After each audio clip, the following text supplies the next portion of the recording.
back to voiceover na naman tayo mga che dito sa ating mini vlog for today's video guys. Ayan, nagluluto nga tayo ng breakfast natin at kailangan natin kumain ng marami ngayon dahil marami tayong gagawin ngayong day off natin sa trabaho.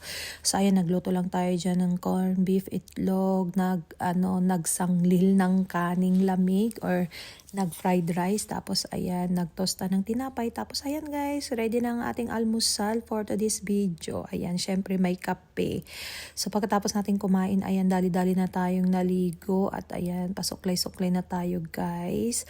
After nyan, ayan, larga na tayo sa ating appointment. At sinundo nga ako nitong ating mga ka-work. Oo, diba guys? So nag-order lang kami dyan ng Tim Hortons. And then, ayan, konting-konting kain muna guys kasi kailangan talagang kumain talaga ng marami. Kasi nga kami ay pupunta para mag-donate ng aming blood plasma dito sa Edmonton guys. So konting merienda pa ulit bago makapunta sa aming appointment. So ayan, nandito na nga kami sa aming appointment guys. So ayan, marami talagang dyan, mga tinatanong, mga screening test bago kanila isalang.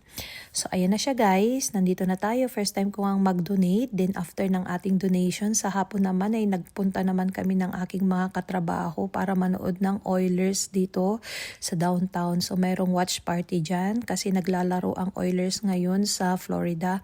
So ayan guys, para after how many years nakabalik ulit tayo dito sa Rogers Place para manood ng Oilers Stanley Cup. So ayan lang yung mga kaganapan ngayong day off natin guys at na-share ko lang sa inyo. Ito lang muna ngayon. So ayan guys, bye bye!